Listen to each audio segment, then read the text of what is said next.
Writing a query, best practices.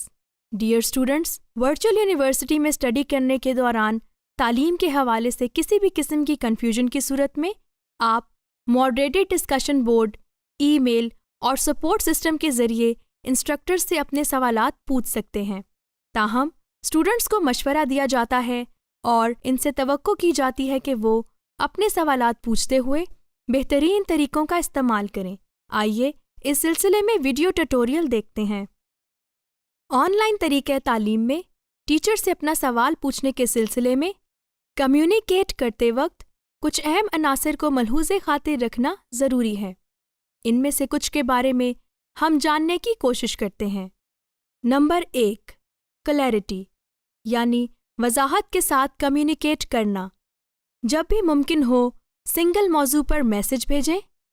Message کے sentence کا آغاز اس طرح سے کریں کہ وہ پچھلی کورسپونڈنس سے متعلقہ ہو یا اس میسج کا مقصد واضح ہو۔ میسج لکھتے ہوئے موضوع اور مقصد پر توجہ کو مرکوز رکھیں۔ اپنے خیالات کو ایک منطقی انداز سے ترتیب دیں۔ نمبر 2، موضوع بامعنی ہونا چاہیے، یعنی غیر متعلقہ الفاظ سے اجتناب کرنا۔ موضوع معنی خیز لیکن مختصر رکھیں۔ موضوع کو ہمیشہ کنٹینٹ کے مطابق ہونا چاہیے۔ ہائے، ہیلو یا ہیلپ جیسے سنگل الفاظ کا استعمال نہ کریں۔ نمبر 3، ریڈیبلٹی، یعنی پڑھنے کے قابل۔ ریڈیبلٹی کا ہونا اس لیے ضروری ہے تاکہ انفارمیشن کو قابل فہم بنایا جا سکے۔ اس کے لیے ان اسٹریٹجیز کے استعمال کو مد نظر رکھنا ضروری ہے۔ ایک جملے میں 15 سے 20 الفاظ استعمال کریں۔ ایک جملے میں صرف ایک ہی آئیڈیا کے بارے میں بات کریں۔ 25 سے 35 الفاظ پر مشتمل لمبے اور پیچیدہ جملوں کو کم سے کم استعمال کریں تاکہ پڑھنے اور سمجھنے میں مشکل نہ ہو۔ اپنے جملوں میں ردھم اور دلچسپی پیدا کرنے کے لیے ان کی لمبائی کو تبدیل کرتے رہیں۔ اپنے جملوں کو ایکٹیو وائس میں لکھیں۔ غیر مہذب زبان کے استعمال سے گریز کریں۔ مبہم اور غیر ضروری الفاظ کو نکال دیں۔ نمبر 4، پازیٹیو لینگویج، یعنی مثبت الفاظ کا انتخاب کرنا۔ اپنا پہلا تاثر مثبت دینے کے لیے پازیٹیو لینگویج کا استعمال کرنا ضروری ہے، اور اس کا استعمال کس طرح سے کیا جا سکتا ہے؟ آئیے ان کے بارے میں جانتے ہیں۔ سادہ اور شائستہ زبان کا استعمال کریں۔ منفی الفاظ کے بجائے مثبت الفاظ کا انتخاب کریں۔ Number 5، proper use of grammar, یعنی گرامر کا مناسب استعمال۔ اپنی بات کو صحیح انداز سے پہنچانے کے لیے جملوں کی بناوٹ گرامر کے لحاظ سے صحیح ہونی چاہیے۔ سوال لکھتے ہوئے آپ کو پراپر سبجیکٹ، آبجیکٹ، ورب، ایڈورب، ناؤن اور پروناؤن کا صحیح انتخاب کرنا چاہیے۔ نمبر 6، پنکچویشن، یعنی رموز اوقاف۔